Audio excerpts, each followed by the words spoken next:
Glória a Deus. Eu quero compartilhar uma palavra no seu coração que eu intitulei de livre do medo. Eu realmente creio que Deus quer que vivamos uma vida livres do medo. Creio que aquilo que o Senhor planejou que cada um de nós viveria exige coragem e ousadia para que vivamos.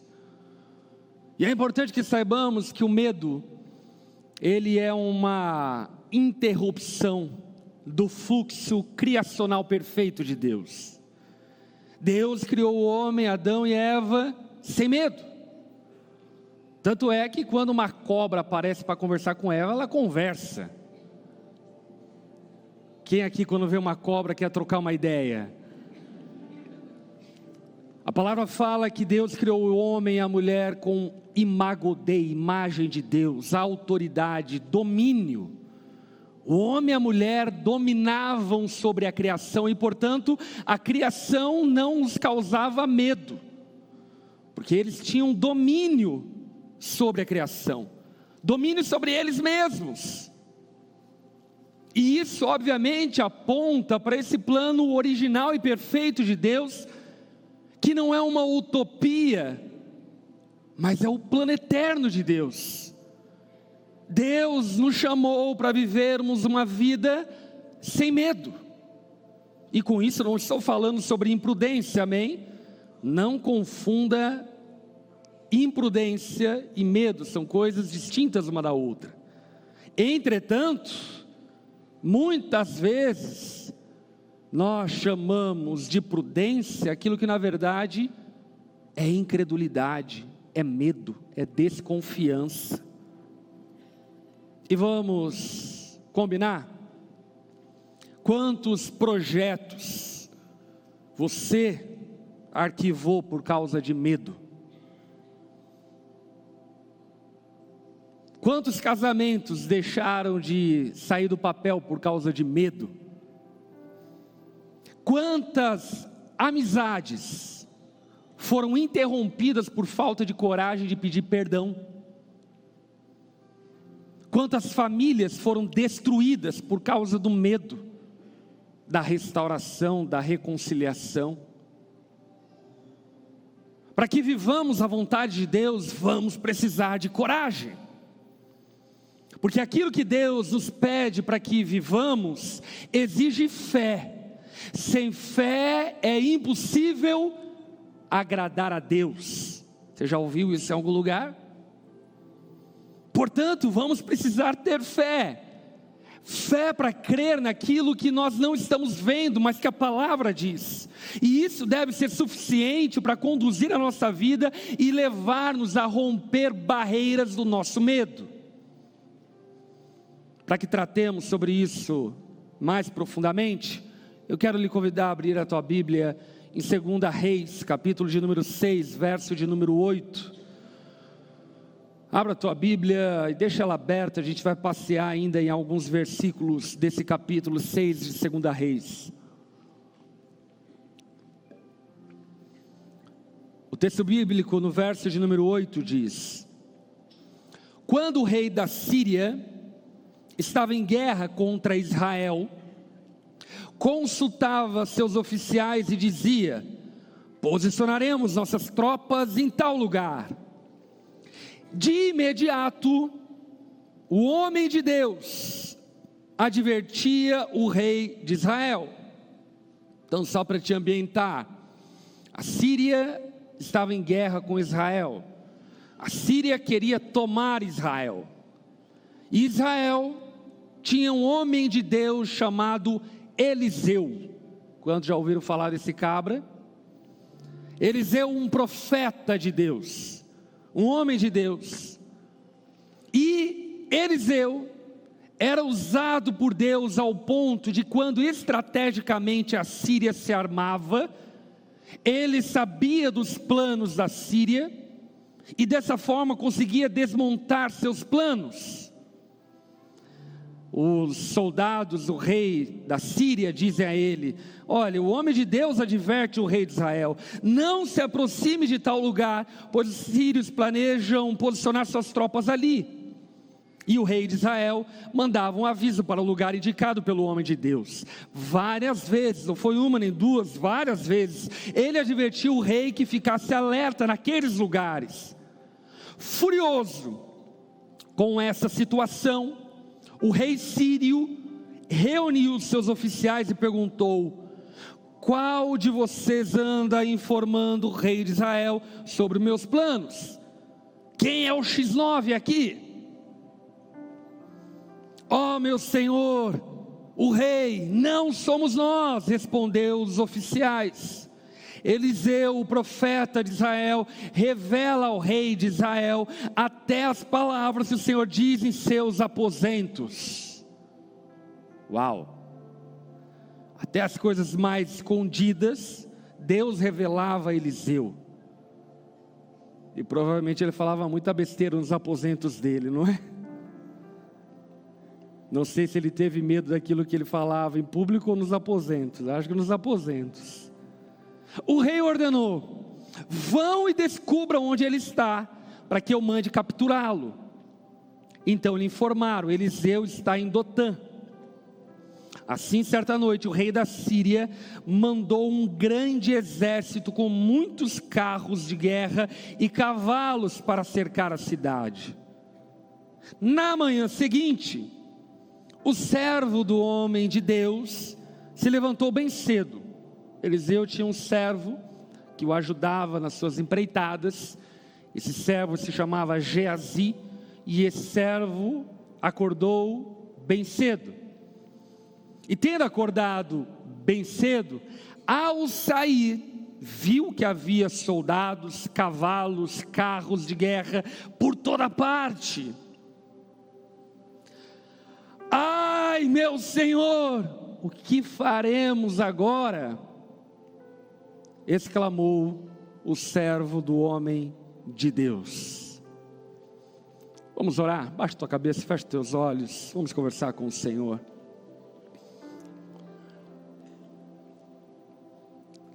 Senhor, nós somos gratos a Ti por estarmos aqui. Louvamos a Ti pelo privilégio de estarmos diante da Tua palavra, que cura, que liberta, que salva. Ah, Senhor, revela-se a nós nessa noite, para que os nossos medos possam sair correndo, e dessa forma possamos viver uma vida corajosa, ousada, cheia de fé. Senhor, fala conosco nessa noite, dá-nos discernimento da Tua palavra. Nós precisamos ouvir a Tua voz, porque ela é alimento para nós. Oramos, clamamos, no nome de Jesus, amém e amém. O que essa história está narrando, basicamente o rei da Síria descobriu que tinha um tal cara chamado Eliseu, que destruía os seus planos bem arquitetados para invadir Israel. Então ele manda um grande exército para matar um homem. Cavalos, carros, carruagens vão até Dotã para cercar Eliseu e tirar a vida dele, para que dessa forma então agora a Síria pudesse ter êxito na batalha. E Eliseu tinha então o seu servo chamado Geazi, que vai ver tudo isso, e quando ele vê tudo isso, a grande pergunta que ele faz é: o que faremos agora? Quem poderá nos defender? Você já ouviu essa pergunta? É a pergunta do Geazi, não é do Chaves não. A pergunta dele é: o que a gente vai fazer? Estamos perdidos, aniquilados, mortos, destinados à destruição. Olha o tamanho desse exército. O que fica perceptível ao longo do texto, daqui a pouco vocês vão entender o motivo, é que o problema do medo nasce na incredulidade. A raiz mais profunda do medo é a incredulidade.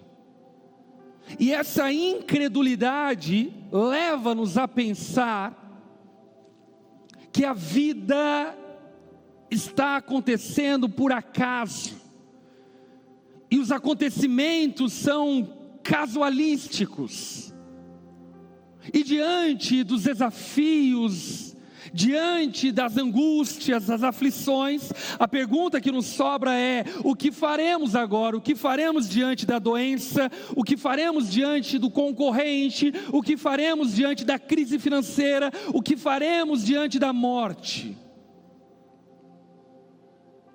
E essa incredulidade, ela é proveniente de uma fé não tão bem alicerçada. Como ouvimos no testemunho da nossa irmã, e ela tem razão, a palavra de Deus fala que nós podemos ter uma fé pequena ou uma fé grande. Fé tem tamanho, amém?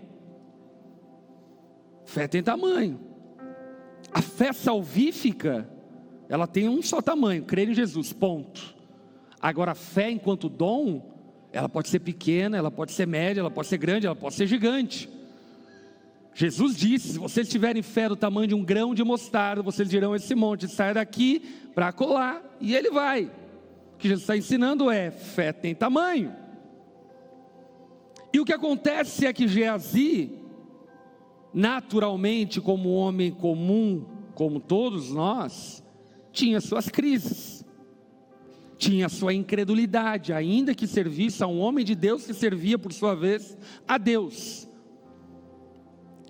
Agora, o que é curioso é olhar para a história e perceber que, historicamente, as pessoas acreditaram e imputaram a Deus e a religião a causa dos medos. O iluminismo vem como uma forma de tentar iluminar as trevas e falar: olha, esse Deus aí não existe, não precisamos ter medo de Deus, não precisamos temê-lo, esse Deus não existe. A grande verdade é que tentaram matar Deus, e a pergunta que eu lhe faço é: resolveu matar Deus a questão do medo? E se você for perguntar para qualquer psicólogo, psiquiatra, você vai saber que em absoluto não. Parece paradoxal, mas quanto mais o agnosticismo, o ateísmo, o ceticismo cresce, mais também as fobias crescem, os pânicos crescem. Não existe aparentemente uma correlação, mas empiricamente existe uma correlação direta, porque de fato Jesus deu essa pista muito claramente. Você lembra do episódio onde Jesus estava com os discípulos no mar da Galileia, e aí começou uma grande tempestade? E aí, quando começa uma grande tempestade, os discípulos ficam com medo, alvoroçados: a gente vai morrer, a gente vai morrer.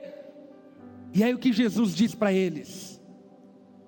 Homens de pequena fé. O que Jesus estava deixando evidente é que a raiz do medo daqueles discípulos no barco do mar da Galileia era a incredulidade. Portanto, tirar Deus das nossas vidas como se Ele fosse a causa do medo, na verdade, só nos causará ainda mais medo, porque nada é mais amedrontador do que o acaso. Nada é mais amedrontador do que aquilo que não conhecemos e sabemos acerca do seu caráter e índole moral. E é isso que exatamente aconteceu no mundo pós-iluminista. As pessoas cada vez mais vivem na base do medo e vivem sob a cultura do medo. Vivemos em um tempo, gente, onde adolescente não dorme por causa do buraco na camada de ozônio.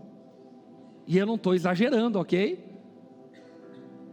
Vivemos num tempo onde algumas mães só falta colocar plástico bolha para o filho ir para a escola. Onde as seguradoras ganham em cima do medo de maneira avassaladora. Tem seguro para tudo. Tem seguro para a unha do pé, para o pé da unha, para a unha do pé. Tem seguro para tudo, tem seguro para mão, para voz, para carro, para casa, para incêndio, para enchente. E aí você pega o seguro para casa, mas não pegou para enchente. É para completar o seguro da enchente e colocar mais outro seguro. O mundo vive a cultura do medo. E a cultura do medo está baseada exatamente na incredulidade. O medo é gerado pela descrença, e a descrença é fortalecida pelo medo. Se autoalimenta. O medo nasce da descrença. E quanto mais medos nós sentimos, mais a descrença é fortalecida. E dessa forma, cada vez mais as pessoas mergulham no medo. Agora, é muito importante que saibamos que existem dois tipos de medo. Aquilo que a gente pode denominar como medo santo, que é um medo proveniente do conhecimento. Por exemplo, tememos a Deus, mas tememos porque conhecemos a Ele. Esse é o medo santo. Quando nós conhecemos algo, e por conhecer algo, lidamos com aquilo com prudência, com responsabilidade. Mas também existe o medo pecaminoso. Antes de ontem ainda eu estava em Atenas. E lá em Atenas tem a Acrópole da Atenas, que é o lugar onde ficava o templo. E lá da Acrópole, do Morro de Atenas, você vê a Ágora e também o Areópago. A Ágora é onde o apóstolo Paulo andou, lá em Atos 17, e viu várias estátuas a vários deuses, inclusive uma estátua a um deus desconhecido. Quantos ouviram já essa passagem? Paulo estava andando em Atenas e tinha uma estátua, um altar a um deus desconhecido. Os gregos tinham tanto medo de um deus, de deuses, que além de todo o panteão enorme de deuses que eles cultuavam, eles decidiram construir um altar para um Deus que eles não conheciam, porque vai que existe um que a gente esqueceu. Então, para garantir, a gente constrói um para quem a gente não conhece, e a gente adora esse Deus que a gente não conhece. Você está percebendo que esse tipo de paganismo, idolatria, é amedrontador e assustador? Mas de repente vem Paulo lá na Ágora e começa a pregar o evangelho. Ele é levado ao Areópago, ao conselho, e lá ao conselho então ele diz: esse Deus que vocês não conhecem, eu lhes proclamo. Ele é o Criador dos céus e da terra. Ele não habita em templos feitos por mãos de homens. Ele não é adorado por mãos de homens como se necessitasse de algo. Ele não é feito de pedra, bronze ou prata. Esse Deus é o Deus Todo-Poderoso. Aquela sociedade amedrontada, era amedrontada por causa de uma incredulidade, ainda que fosse crédula. Como assim? Não confunda crentice com fé, amém? Crer que Deus existe não é suficiente, é necessário ter fé. Crentice nas coisas espirituais não resolve o seu problema. É necessário que você creia certo, e é isso que é fé. Fé é a certeza das coisas que não se veem nem se podem tocar. Geazi, servo de Eliseu, estava tomado de medo pecaminoso, por causa da sua ignorância. Mas talvez você diga: pastor, mas vamos combinar, estou em casa, e de repente vem um exército para me matar, eu também vou sentir medo. Sim ou não? Sim, mas também não tanto. Por que não tanto? Olha só os versos a seguir, que preciosos. Verso 16, Eliseu diz: não tenha medo. Olha para quem está do seu lado e diga: não tenha medo. Agora preste atenção, as palavras que vão vir a seguir são imprescindíveis, porque até parece meio que palestra coach, aqui de Eliseu. Não tenha medo, você consegue, você pode. É isso que Eliseu fala? Não. Não tenha medo, você é valente, você é o cara. Não é isso que Eliseu diz. O que Eliseu diz é: não tenha medo, pois do nosso lado há muito mais do que do lado deles. Você consegue discernir e perceber a diferença do tipo de fé que Eliseu tinha, do tipo de fé que o seu servo tinha? Qual era o tipo de fé que o servo dele tinha? Uma fé muito pequena, uma fé que não era capaz de crer que uma adversidade que acontecesse, ainda assim estaria nas mãos de um Deus Todo-Poderoso. Agora a fé que Eliseu tinha era: Deus é maior do que todos, do que tudo. Eu não tenho medo não porque eu sou forte, eu não tenho medo não porque eu sou valente, eu não tenho medo não porque eu sou poderoso, eu não tenho medo porque eu sirvo a um Deus Todo-Poderoso. Eu não tenho medo porque maior é o que está em mim do que aquilo que está no mundo. Meus irmãos, foi isso que moveu a igreja do primeiro século. Foi isso que moveu Estevão, enquanto apedrejado, dizer: Pai, perdoa-lhes porque eles não sabem o que fazem. Não era porque Estevão era forte, é porque Estevão sabia que no trono do universo existia um Deus. É isso que fez João na ilha de Patmos, ainda assim dizer palavras de esperança, ainda que exilado, porque ele sabia que existia um Deus no trono do universo e que não perdia o controle da história. Era esse tipo de fé que Eliseu tinha. As palavras de Eliseu para o seu servo é: não tenha medo, pois do nosso lado há muito mais do que do lado deles. Então Eliseu orou: ó Senhor, abre os olhos dele para que veja. E aqui fica uma dúvida: será que Eliseu via? Ou será que Eliseu só cria? Por quê? Porque Jesus mesmo diz que coisa mais bem-aventurada é crer do que ver. Tomé quis ver. Jesus não cerceou a liberdade da incredulidade de Tomé, respeitou a incredulidade dele, mas mais bem-aventurado é crer do que ver. Eu não sei se Eliseu via aquilo que Geazi vai ver, mas o fato é que ele cria. E deixa eu lhe falar uma coisa: eu nunca vi anjo, mas eu não preciso ver anjo para crer que Deus os coloca como servos dele ao nosso cuidado. Eu nunca vi Deus, mas eu não preciso ver Deus para saber que Ele está sentado no trono do universo e cuida de todas as coisas. Eu nunca vi Jesus, mas eu não preciso ver a Ele para saber que Ele é o leão da tribo de Judá que venceu a morte e que voltará para nos buscar. Eu não sei se Eliseu via aquilo que Geazi vai ver, mas o fato é que ele cria, e o fato de ele crer era suficiente para ele viver uma vida corajosa. Mas ainda assim, ele se compadece do seu servo e diz: Senhor, abra os olhos dele.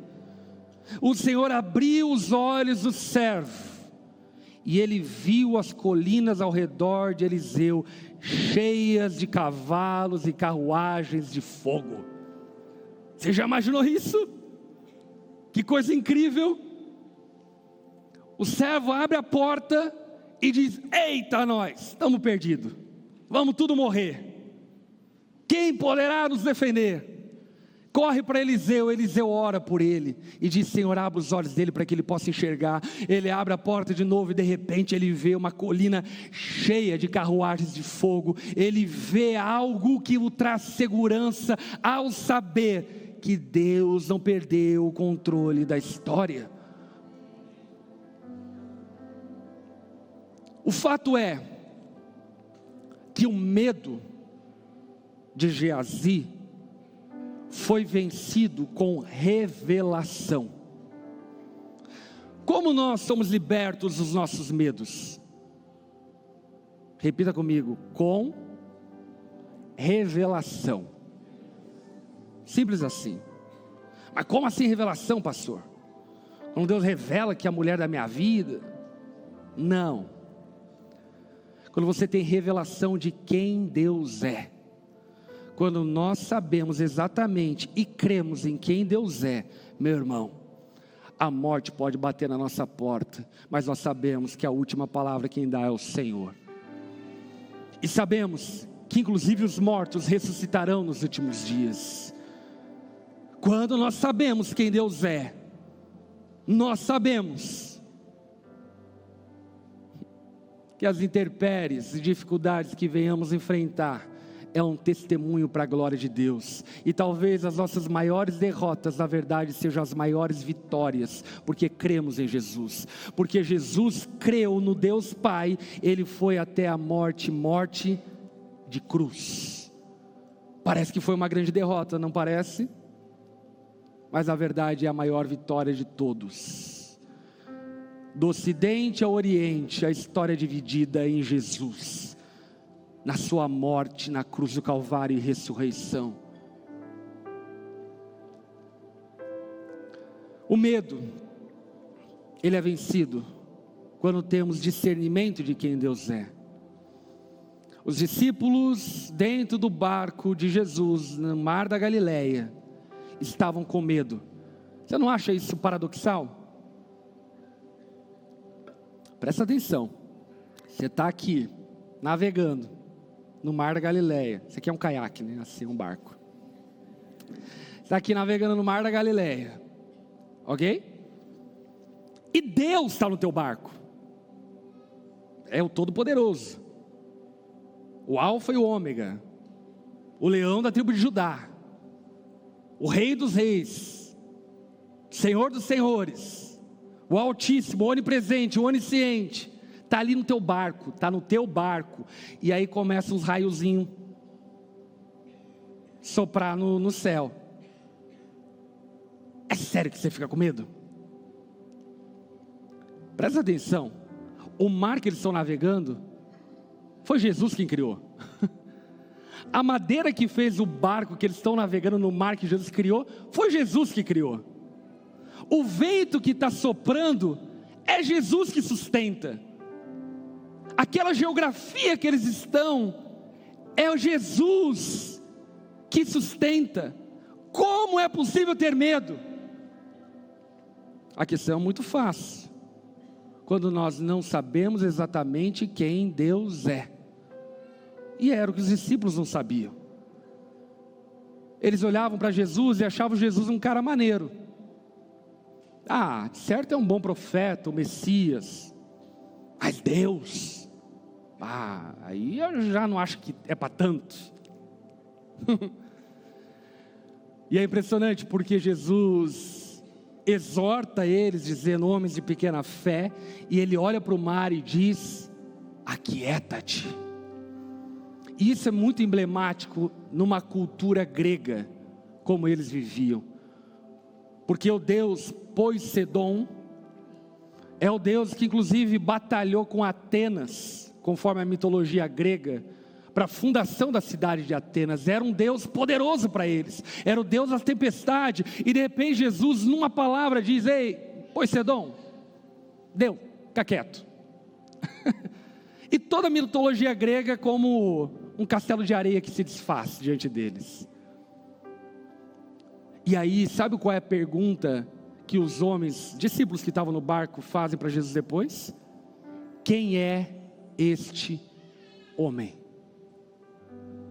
Você consegue perceber? Eles não sabiam exatamente quem era Jesus.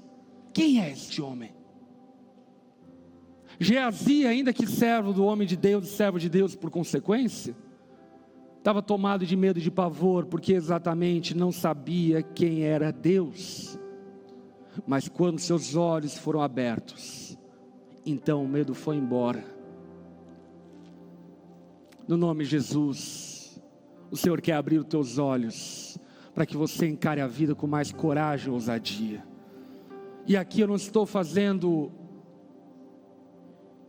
uma mensagem a um triunfalismo de que vai ficar tudo bem, não. Pessoas que confiaram em Jesus foram crucificadas, foram açoitadas, foram apedrejadas, morreram queimadas. Mas morreram queimadas sabendo que a morte não podia os separar do amor de Deus.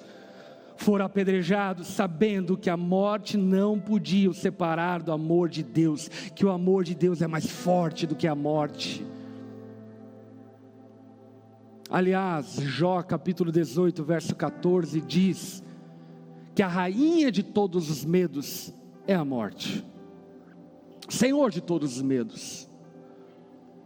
E por esse motivo, quando nós temos a questão da morte resolvida na nossa mente, sabemos que nem a morte pode nos separar de Deus, porque quem crê que Ele é a ressurreição e a vida, ressuscitará com Ele nos últimos dias. Então, meu irmão, do que a gente vai ter medo? A gente vai ter medo de falar em público? Você solteiro, que está gostando daquela varoa crente, maravilhosa, vai ter medo de chegar nela e dizer: ei, sou eu a resposta de oração sua? Aleluia, toma posse, irmão. Vai ter medo do quê? Vai ter medo de ser demitido? Você acha que teu patrão é maior do que Deus, o seu patrão? Vai ter medo do partido? Você acha mesmo que governo, soberanias, tronos são maiores do que Deus? Quando nós sabemos quem Deus é, não é que nós nos livramos dos problemas humanos, mas é que o nosso coração passa a estar seguro em um Deus que é maior que todas as coisas. Isso nos faz viver corajosamente, sem temer, sabendo que Deus está cuidando de tudo, sabendo que maior é o que está em nós do que aquilo que está no mundo. O texto bíblico no verso 18 do mesmo capítulo de 2 Reis 6 continua dizendo: quando os sírios avançaram na direção de Eliseu, ele orou: ó Senhor, faze que fiquem cegos. Era quase um oftalmologista. Para um ele fazia enxergar, para os outros fazia cegar. E o Senhor fez que ficassem cegos, conforme Eliseu havia pedido. Então Eliseu saiu e lhes disse, eu acho isso aqui maravilhoso. Eles ficaram cegos, e aí Eliseu vai até eles e diz a eles: vocês tomaram o caminho errado. Essa não é a cidade certa. Sigam-me e eu os levarei até o homem que procuram. Então ele os guiou à cidade de Samaria. Assim que entraram em Samaria, Eliseu orou: ó Senhor, abre os olhos deles para que vejam. O Senhor abriu os olhos deles e descobriram que estavam no meio de Samaria. Quando o rei de Israel os viu, perguntou a Eliseu: devo matá-los, meu senhor? Devo matá-los? Claro que não, respondeu Eliseu. Eles não são prisioneiros que você capturou na batalha. Dê-lhes comida, bebida e mande-os de volta para casa, para o senhor deles. Então o rei lhes ofereceu um grande banquete e os mandou de volta para casa, para o senhor deles. Depois disso, os invasores sírios não invadiram mais a terra de Israel. E assim, um homem venceu a Síria.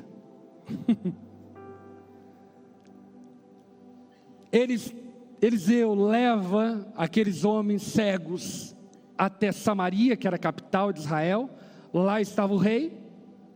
Então ele ora ao Senhor dizendo: abra os olhos deles, e os olhos foram abertos, e agora eles estão amedrontados, porque são dominados por Israel naquele contexto. E aí o rei diz: vamos matar, porque parece óbvio, devemos matá-los. E Eliseu diz: não. Mas espera aí, não era eles que causavam medo em Eliseu, ou no servo de Eliseu? Não era eles que queriam perseguir Eliseu? Sim. Qual é a coisa mais lógica e imediata a fazer? Vamos matar e acabar com esse medo de uma vez por todas. Sim ou não? Mas o que Eliseu faz? Demonstra compaixão, misericórdia com aqueles que o perseguia, com aqueles que o amedrontava. Por quê? Aqui a gente vai aprender uma lição valiosa. Jesus, Deus, o Espírito Santo, nos criou lá no Jardim do Éden, plantou em nós a sua imagem e a sua semelhança, e disse Deus: dominem sobre os peixes do mar, sobre as aves do céu e sobre todos os animais que se movem rente ao chão. Deus fez os homens para que nós dominássemos, e não um domínio tirano, obviamente que não. E aqui o que Eliseu está fazendo é o que? Dominando. O medo está sob o domínio dele, e não o contrário. Não é o medo que o domina, é ele que domina o medo. E ele domina o medo por quê? Porque ele crê em Deus, e ponto final. E isso é suficiente. Sabe, eu lembro uma ocasião que tinha uma universidade em Joinville que me perseguia ferozmente. Uma turma de antropologia e etc. E eu lembro que naquela ocasião, essa faculdade me chamou para um debate no campus da universidade, isso há anos atrás. E eu falei, é claro, por que eu não vou? Mas era tipo assim, gente, eu vou sozinho, no terreno inimigo, ouvi um monte de pergunta desconfortável, um monte de argumento desconfortável, um monte de gente preparada para me bombardear. E eu lembro que eu fui, ainda hoje, lembro que eu fui num sábado de manhã, nunca vi uma universidade tão cheia no sábado de manhã. Entrei na sala de aula sem brincadeira, tinha gente na janela, no chão, tinha gente em tudo quanto é lugar, do tipo assim, agora a gente vai fuzilar esse crente. E sabe, e eu fiquei refletindo sobre aquilo enquanto eu estava lá, fiquei olhando para tudo aquilo e falei, eu deveria ter medo, mas eu não tenho medo. Por que que eu não tenho medo? Porque eu sou bom, porque eu sou inteligente? É óbvio que não, é claro que não. Eu não tenho medo porque maior é o que está em nós do que aquilo que está no mundo. Bem maior é aquilo que está em nós do que aquilo que está no mundo. O que eu quero dizer a você é que Deus quer levar-nos a um lugar onde nós dominamos aquilo que nos causa medo. Não a um lugar onde nós nos esquivamos e fugimos daquilo que causa-nos medo, mas que nós enfrentamos aquilo que causa medo. Eu prego, pelo menos em média, 5 a 6 vezes por semana, já fazem 17 anos. E você sabia que eu tinha medo de falar em público? Sabia que a primeira vez que eu preguei é porque o pregador faltou? E sobrou eu. E eu lembro até hoje quão apavorante era a ideia de falar em público. E aí eu lembro de diante daquele episódio, orar ao Senhor e dizer, não tem tu, vai tu mesmo, eu tenho que ir. Alguém tem que pregar. É claro que a plateia era uma enormidade de eu, a minha esposa e mais 3 gatos pingados. Mas, ainda assim era falar em público. Ainda assim era falar em nome de Deus. Ainda assim era estar no púlpito. E eu lembro que eu pedi a Deus, Deus me reveste de coragem. Isso foi há 17 anos. Há 17 anos eu não deixo de pregar uma semana sequer. Eu estava viajando e aí alguns irmãos participaram da caravana junto comigo. E aí uma irmã chegou para mim: pastor, você deve ter abstinência de pregar, não é? Eu falei: é quase. Eu cheguei agora, meio-dia, viajando 28 horas. Eu falei: eu quero pregar hoje. Para alguém que tinha medo de falar em público. O que eu quero dizer a você é que Eliseu passou a dominar o medo por saber quem Deus é. Isso significa que Eliseu não podia sofrer um atentado? É claro que não. Claro que ele podia sofrer um atentado. Isso significa que Eliseu era imbatível? É claro que não, ele era abatível.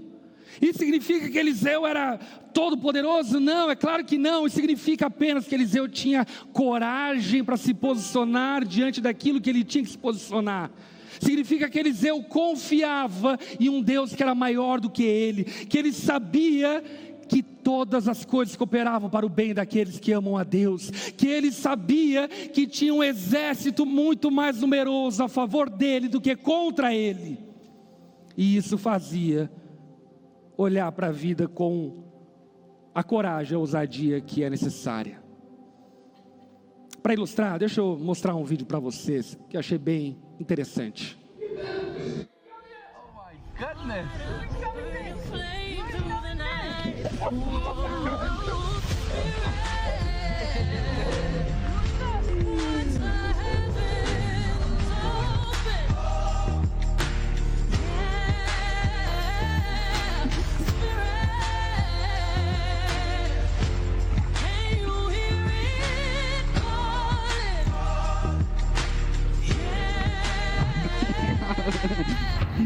Yeah. Yeah, and the water's crashing, trying to keep your head up high. Yo guys, there is nothing more I could wish for in this entire world than this moment right now. I've been waiting for 2.5 weeks to be reunited with my family again, and finally we are here, all together. Uau! Quantos aqui, se visse um leão, correriam abraçá-lo? Mas eu não sei se você entendeu ali o que ele falou. Ele abraçou porque aqueles leões foram criados com ele, era a família dele, ele conhecia aqueles leões. E isso fazia com que ele não tivesse medo. Você conhece Deus? Sabia que Deus é todo amor? Você acha que Ele quer teu mal? Por que ter medo? Você conhece Deus? Você sabia que Ele é todo poderoso? Que Ele disse: haja luz, e houve luz? Por que você acha que Ele não pode cuidar da tua vida? Você sabia que nós servimos a um Deus eterno em misericórdia, em compaixão, em graça? O que eu quero dizer a você é que na medida que temos revelação de quem Deus é, não é que não temos mais problemas na vida, mas é que esses problemas agora são enfrentados com coragem necessária, com a ousadia necessária. Meus irmãos, nós vamos enfrentar doenças, e que quando enfrentarmos tenhamos fé. Vamos enfrentar crises financeiras, e quando enfrentarmos, que tenhamos fé. Podemos passar por crises familiares, e quando passarmos, que confiemos no Senhor, que não deixemos um medo nos dominar, ao ponto de deixarmos de fazer aquilo que devemos fazer. Amém. Porque Jesus nos libertou para que não sejamos mais escravos. Eu quero lhe convidar a ouvir essa canção e deixar Deus ministrar o seu coração. Eu creio que essa noite é uma noite de cura e libertação do medo. Se você conhece essa canção, cante junto. Se você não conhece, ouça ela e deixa o Senhor falar com você nesse tempo.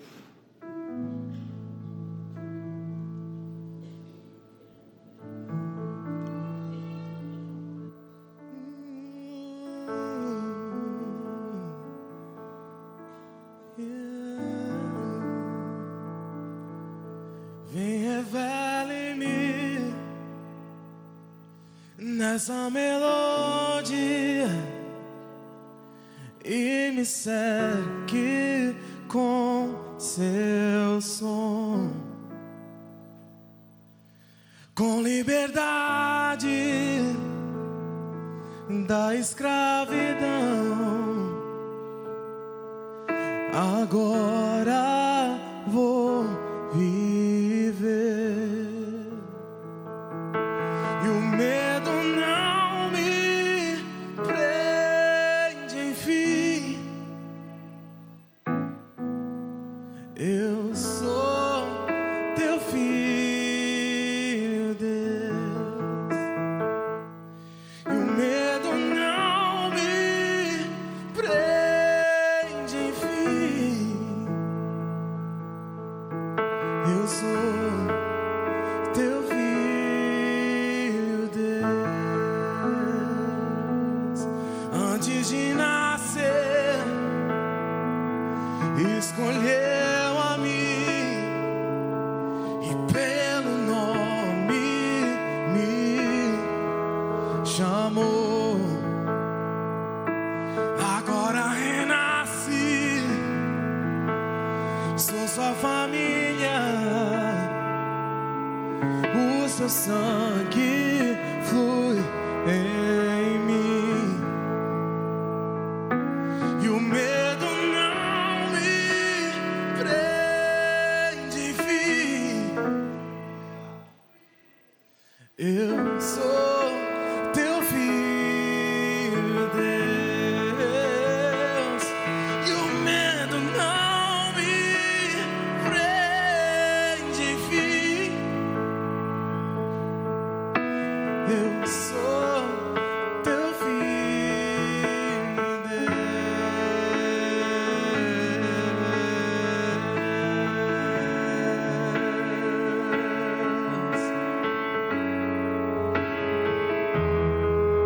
Sou teu filho, sou acolhido pelos braços do Pai. Sou envolvido por sons de libertação. Nós vivemos livres, sem amarras,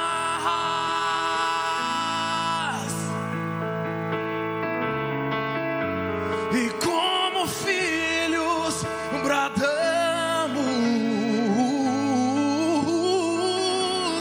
nós somos livres.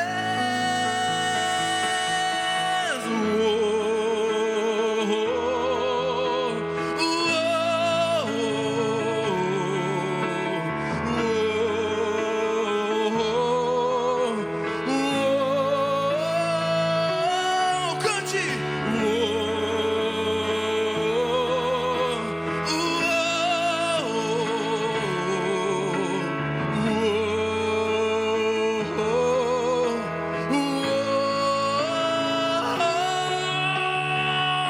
Abriu o mar pra eu passar por ele.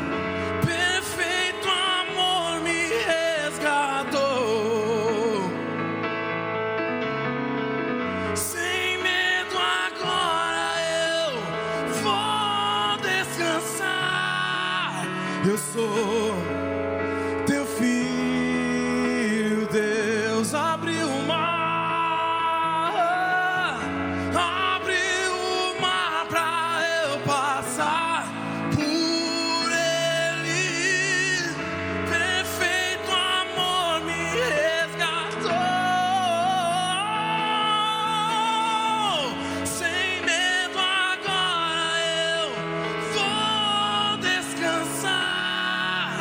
Eu sou teu filho, Deus.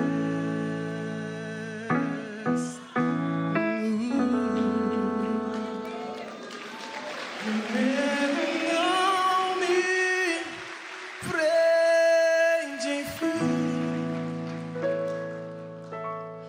Eu sou teu filho, Deus. E o medo não me prende, enfim. Eu sou teu filho, Deus.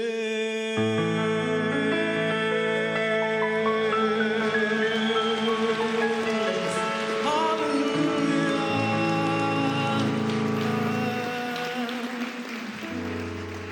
A todos aqueles que creram, que o receberam, deu-lhes o direito de se tornarem filhos de Deus. E se somos filhos de Deus, do que vamos ter medo? Nem anjos, nem demônios, nem altura, nem profundidade, nem o passado, nem o presente, nem o porvir. Nada na criação é capaz de nos separar do amor de Deus que está em Cristo Jesus. A nossa coragem não está na nossa força. A nossa coragem não está no nosso bem-estar.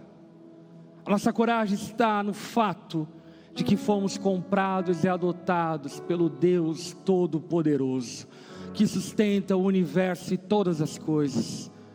E dessa forma, podemos viver a vida corajosamente, sabendo que se Deus é por nós, quem será contra nós?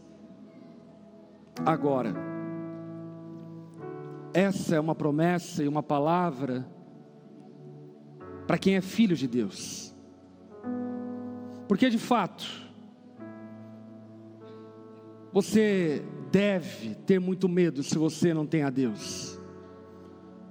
Se a vida depende apenas de você, se o futuro é controlado por você, se a tua saúde é você que a domina, aí você tem que ter muito medo. Sabe por quê?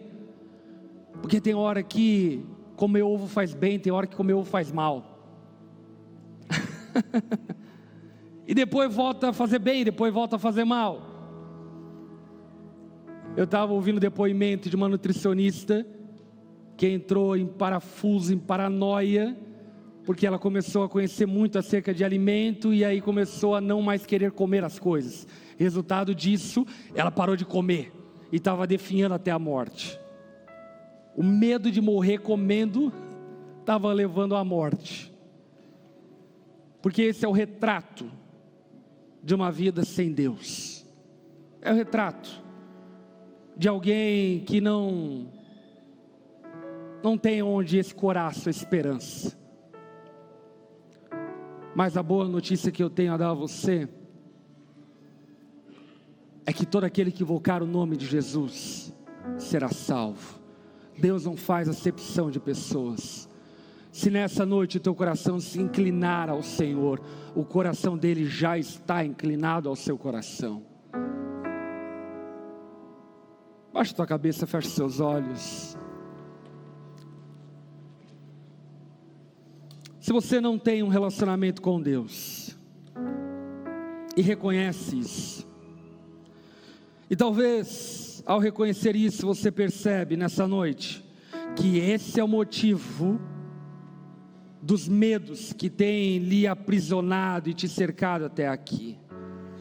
Nessa noite eu quero lhe convidar a se entregar a Jesus e receber dele a salvação, a graça, a filiação que ele dá gratuitamente a todos aqueles que o buscam. Se você não tem um relacionamento com Deus, mas anseia e deseja ter, aqui ou acompanhando essa transmissão, se você é essa pessoa, no seu lugar, eu quero te convidar a fazer uma oração junto comigo, repetindo essas palavras. Jesus está aqui, Ele te ouve. Se você é essa pessoa, diga assim a Ele: Senhor Jesus, eu reconheço que sou pecador. Eu reconheço que não te conheço como deveria, que não tenho andado contigo. Mas essa noite eu estou convencido de que eu preciso do Senhor mais do que tudo, que só você pode me salvar, Jesus. E por isso eu me rendo a Ti. Toma minha vida em Tuas mãos e me transforma conforme a Tua vontade. Eu faço essa oração em nome de Jesus. Amém. Todos de cabeça baixa, olhos fechados. Se você fez essa oração, eu quero muito orar por você. Se você fez essa oração, levante uma das suas mãos do seu lugar. Eu quero te ver, eu quero orar por você. Você que fez essa oração, levante uma das suas mãos. Amém, amém, aleluia. Glória a Deus. Aleluia. Você que levantou a sua mão, fique em pé no seu lugar nesse momento. Eu quero orar por sua vida. Creio que Deus está fazendo uma obra na tua história e na tua vida hoje. Se você está acompanhando essa transmissão e de igual forma fez essa oração se rendendo a Jesus, eu quero lhe convidar a colocar nos comentários: eu me rendo a Jesus. Queremos orar por você também nesse momento. Quero convidar a igreja que está próxima, esses irmãos, a acolhê-los, a abraçá-los e a me ajudar em oração pela vida deles. Você que está sentado, estenda as suas mãos em direção a eles. Vamos orar ao Senhor. Pai de amor, Pai bondoso, obrigado por sua graça e bondade que nos persegue.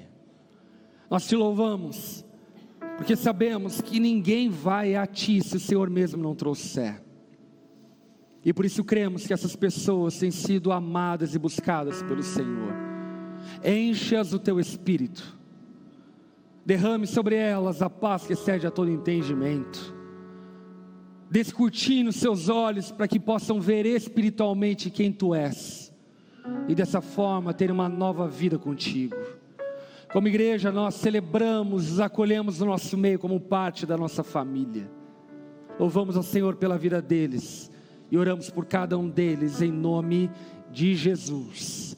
Amém e amém. Aleluia. Você pode fazer uma festa, dar uma salva de palmas a Jesus.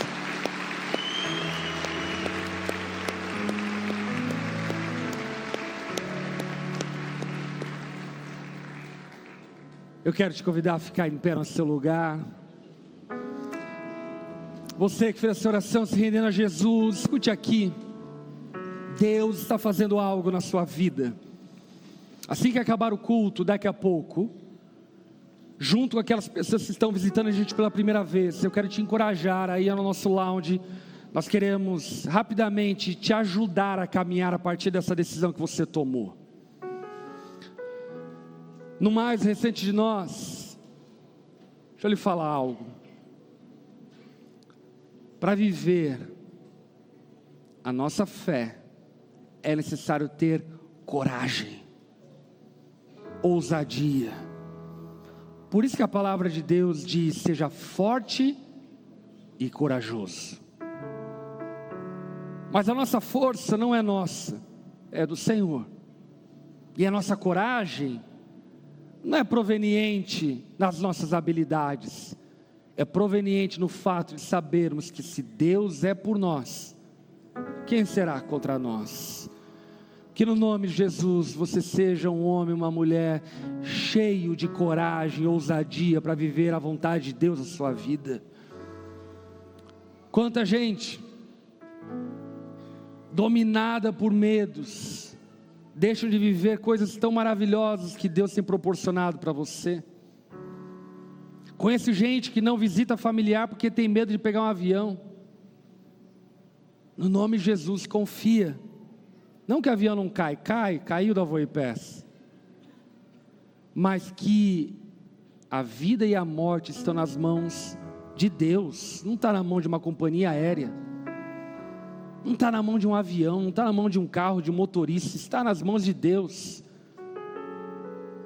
Que no nome de Jesus você seja tomado de ousadia e de coragem para realizar os sonhos que Deus plantou no teu coração, com responsabilidade, com prudência, mas tenha coragem de fazer aquela faculdade, talvez aos 40 anos, que você tanto quis fazer, faça, com ousadia e coragem, peça a Deus sabedoria e discernimento, e Ele vai dar. O povo de Deus, meus irmãos, é um povo corajoso. Como eu falei a vocês, eu tive essas 2 semanas de caravana, para a Turquia e para a Grécia, e eu pude andar em várias terras, aonde o apóstolo Paulo andou e pregou o evangelho, Capadócia, Antioquia, Galácia, Colossos, Laodiceia e tantos lugares, e só que eu ficava pensando, caraca, eu estou dentro de um ônibus com ar-condicionado. Paulo há 2000 anos atrás, estava a pé, andando por todos esses lugares, pregando o evangelho. Você consegue entender a coragem de um homem como esse? De chegar no meio do seio grego, Atenas, e dizer, vocês estão adorando errado, eu vou dizer para vocês a quem vocês devem adorar. Você está entendendo o que é isso? Um povo que fazia sacrifícios aos seus deuses. Paulo se levanta no meio deles e diz, eu apresento a vocês o Deus verdadeiro. Sabe o que é fantástico? Que ainda lá no Areópago, está cravado na rocha do Areópago, o discurso de Paulo em Atos capítulo 17, na capital do helenismo está cravado o discurso do Paulo apóstolo, que anunciou Deus desconhecido. O que eu quero dizer a você, meu irmão, é que Deus nos chamou para fazer coisas extraordinárias, mas isso vai precisar de fé, de ousadia, de coragem. Deixa eu orar por sua vida, estenda suas mãos como recebendo.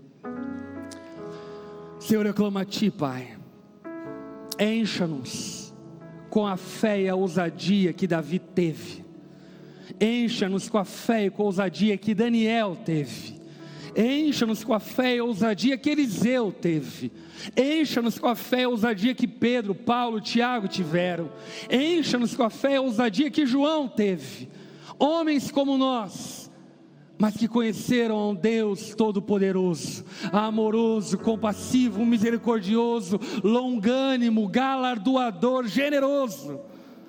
Que possamos, ó Pai, viver a nossa vida sob essa perspectiva, e dessa forma experimentarmos a todo tempo a Tua vontade que é boa, perfeita e agradável. Livra-nos do medo.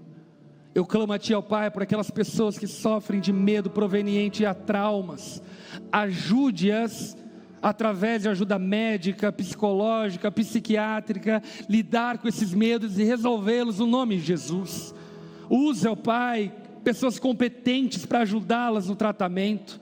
Oro, Senhor, por aquelas pessoas que vivem com medos crônicos desde nascença, que o Senhor possa dar a elas liberdade para viverem a vida com coragem, com esperança, com expectativa. Faça-nos, ó Pai, um povo que corajosamente confia no Senhor, e por isso vive a vida cheia de ousadia, coragem. Abençoa-nos, ó Pai, nesse sentido. Obrigado por essa noite, por tudo aquilo que vivemos aqui, nós somos gratos a Ti. Que Teu amor, Pai, nos acompanhe, que a graça e a paz de Jesus seja sobre nós, que o consolo e a presença do Espírito Santo possa nos guiar por onde formos, para a glória do nome de Jesus que nós oramos. Amém e amém. Amém. Você foi abençoado essa noite? Dê uma salva de palmas a Jesus. Aleluia. Dê um abraço no máximo de pessoas que você puder. Semana que vem vamos conversar sobre tristeza. Que Deus abençoe a sua vida. Você tenha uma semana maravilhosa no nome de Jesus. E aí, tudo bem? Você acabou de ouvir uma mensagem poderosa e transformadora.